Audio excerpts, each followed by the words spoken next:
Zaina was flat on her back in bed, scrolling through job alerts between half-finished emails and unpaid electricity bills, when the message came in. 1 week engagement. Companion. Luxury resort. 5 million naira. NDA required. Interested. She blinked. Sat up. Read it again. Scam. Maybe. But her account balance had just enough zeros to make her stomach tighten. And not the good kind. Her phone rang. Zaina Okeke. The voice was crisp, British accented, female. Yes. You've been shortlisted. Your profile fits our client's request. He'll meet you tonight. Parkview Towers, 8 p.m. Dress, convincingly. The line went dead. She stood in front of the penthouse mirror hours later, squeezed into a red dress that hugged every curve like it owed her rent. Lips painted. Bra abandoned. She looked like a fantasy wrapped in Lagos heat. The door opened to a room that smelled of rich cologne and arrogance. And there he was, tall, clean-shaven jaw, bare wrists glinting with a designer watch. Jidenna Amadi, billionaire oil investor. Cold, calculated, sexy as sin. He didn't rise to greet her, just looked her over from heel to hip to lips. You came, he said flatly. Curiosity is free, she replied, crossing one leg over the other. He poured a drink. I need a woman who can smile at cameras and bite my shoulder in private. Someone bold enough to be desired, but smart enough not to catch feelings. She arched a brow. You want an escort? He smiled. I want you. If you're available, and willing. Zaina leaned forward, cleavage daring, eyes locked on his. 5 million. No emotions. No confusion. I play the part, I get paid. Anything more costs extra. He stepped closer. Too close. The scent of his skin did things to her morals. You'll play my girlfriend, he said low. You'll dress for me. You'll share my room. My bed if I say so. And you'll smile like you're in love. And if I refuse, she asked. His voice dropped like silk over fire. Then someone else gets the check. And you go back to being broke. And bored. Zaina didn't flinch. She rose slowly, grabbed the contract on the table, signed it without breaking eye contact. I'm in, she whispered. But even as she handed the pen back, her thighs clenched. Not from nerves. From anticipation. Because something told her. Jidenna Amadi would be the most expensive mistake she'd ever make. Zaina's heels clicked against polished marble as they entered the villa. A private suite carved into the cliffs of a remote Nigerian island, framed by palm trees and ocean breeze. Paradise had nothing on this.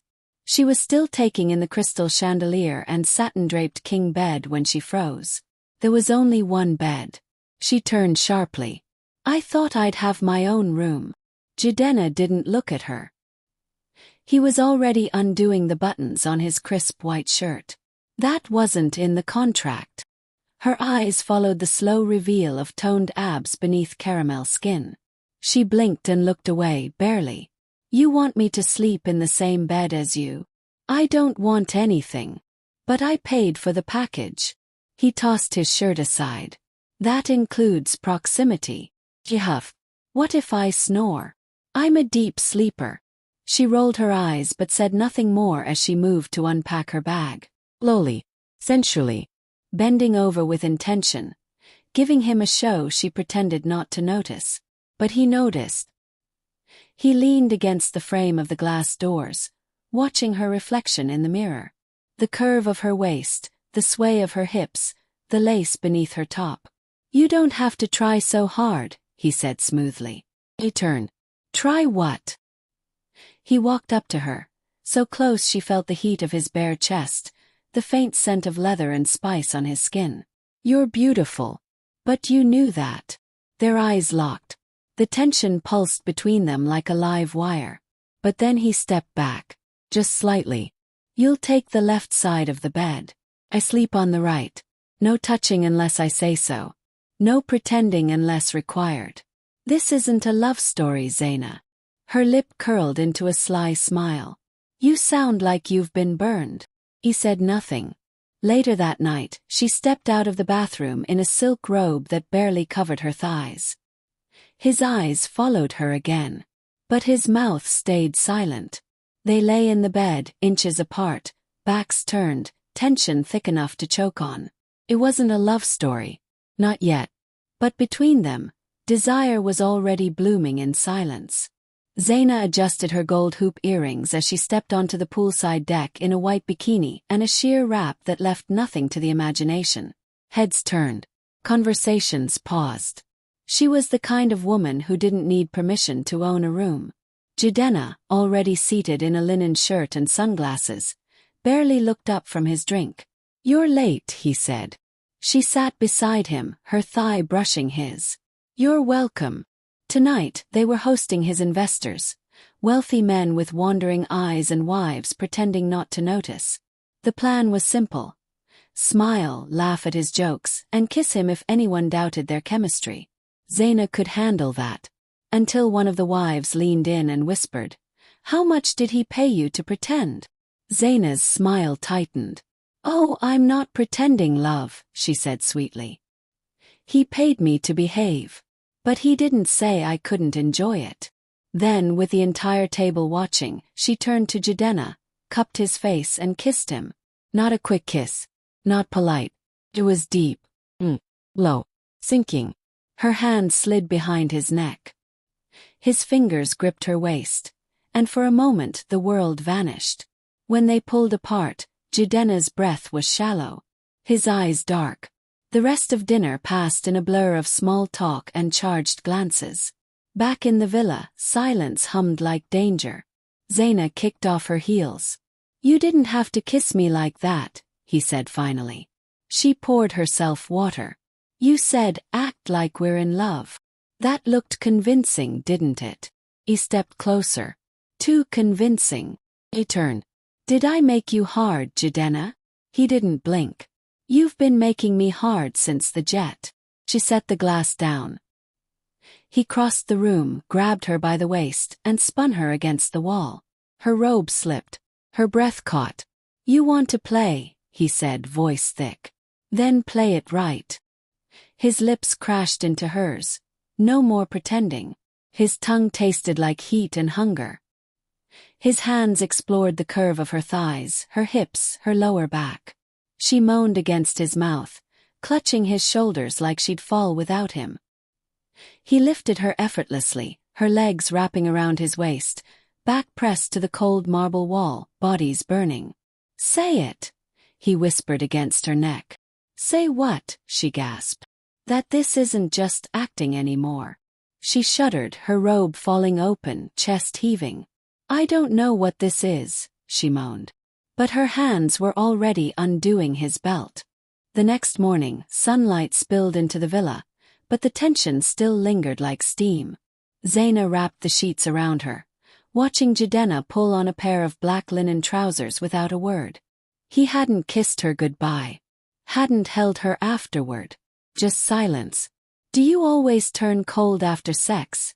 she asked, folding her arms. He didn't look back. It wasn't sex.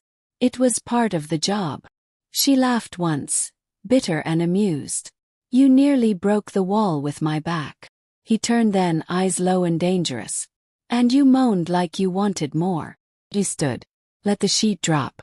He blinked, but only for a second. "I need clarity," she said, walking toward him, bare and unashamed. "What exactly are we doing?" He stepped in close, brushing her lip with his thumb, slow and possessive. "I'm a man who likes control. And you're a woman who likes to challenge it." Her breath caught. "New rule," he murmured. "You don't touch me unless I ask. You don't moan unless I let you. If I say stop, you freeze. If I say more, you beg." Zaina raised an eyebrow. "And if I break those rules?" He leaned down, lips brushing her ear. "Then I'll punish you." Slowly. That night, the steam room glowed gold. She entered in a red towel. He was already there, shirtless, wet skin glistening, arms resting behind his head like he ruled the world. "Come here," he said. She did. "Take it off." The towel dropped. She stepped into the heat naked, her eyes never leaving his. He reached out, touched her thighs, then higher, slower, stopping just before the ache. "Do you want me?" he asked. She swallowed. "Yes." "Then wait." He leaned back again, teasing her with distance. But Zaina wasn't the kind to wait quietly. She crawled onto his lap, straddling him, ignoring the rules. "Touch me," she whispered. "I said wait." She kissed him. Hard. Her hips grinding into his lap, mouth stealing the control he thought he had. He groaned into her lips. And in a flash, he took it back, flipping her onto the bench, grabbing her wrists above her head. His lips devouring hers with hunger and punishment. Steam fogged the glass. His fingers slid inside her like he was claiming her. And when she screamed his name, he smiled. "Now that," he whispered, "was permission." Zaina lay on the silk sheets long after Jidenna left the bed, the ache between her thighs still humming. But it wasn't just physical anymore. Not after last night. The way he whispered her name. The way he touched her like she was fragile. And then ruined her anyway. It wasn't part of the contract. And that scared her. She slipped on a robe and padded out to the balcony where he stood, shirtless, sipping black coffee as the waves crashed below. "You're quiet," she said, leaning against the rail. He didn't look at her. "My father used to bring me here."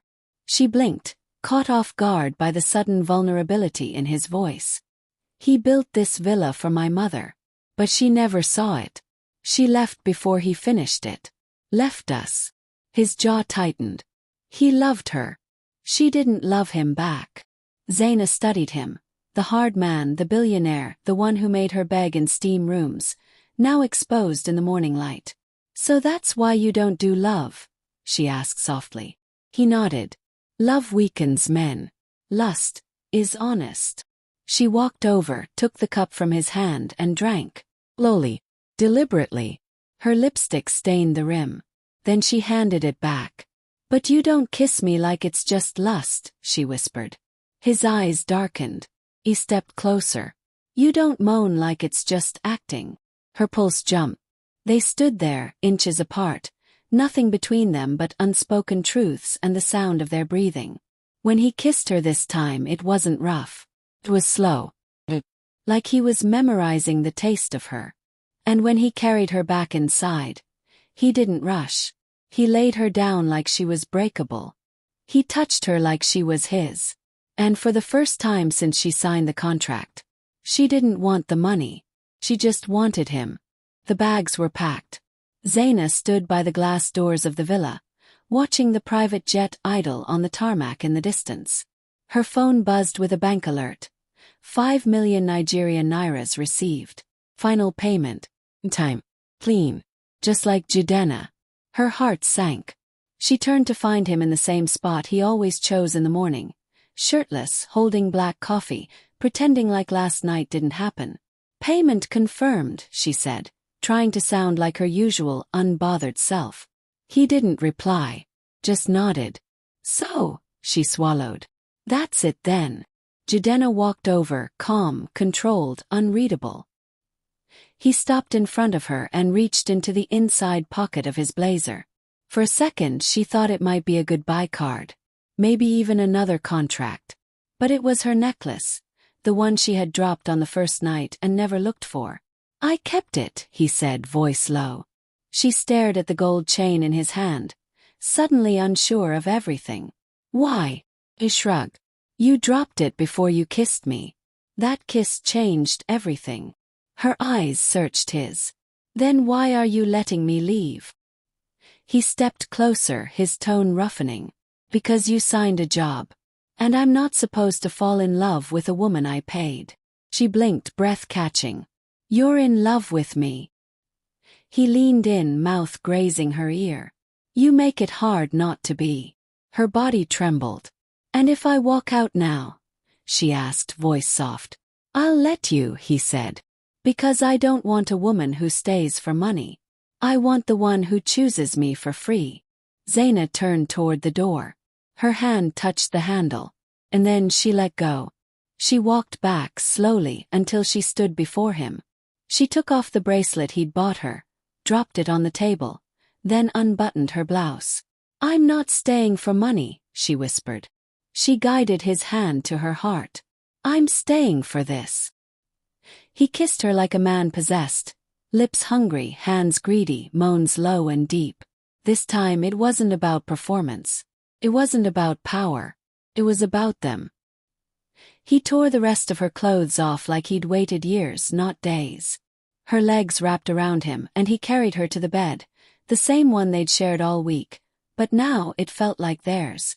No roles, no rules, no pretending. Just skin on skin, heart to heart, lips whispering promises neither of them needed to be paid to keep. And when it was over, he kissed her forehead. No words. Just the truth between them. Finally free, finally seen. Finally their love story begins, and now he knows not every love paid for is fake.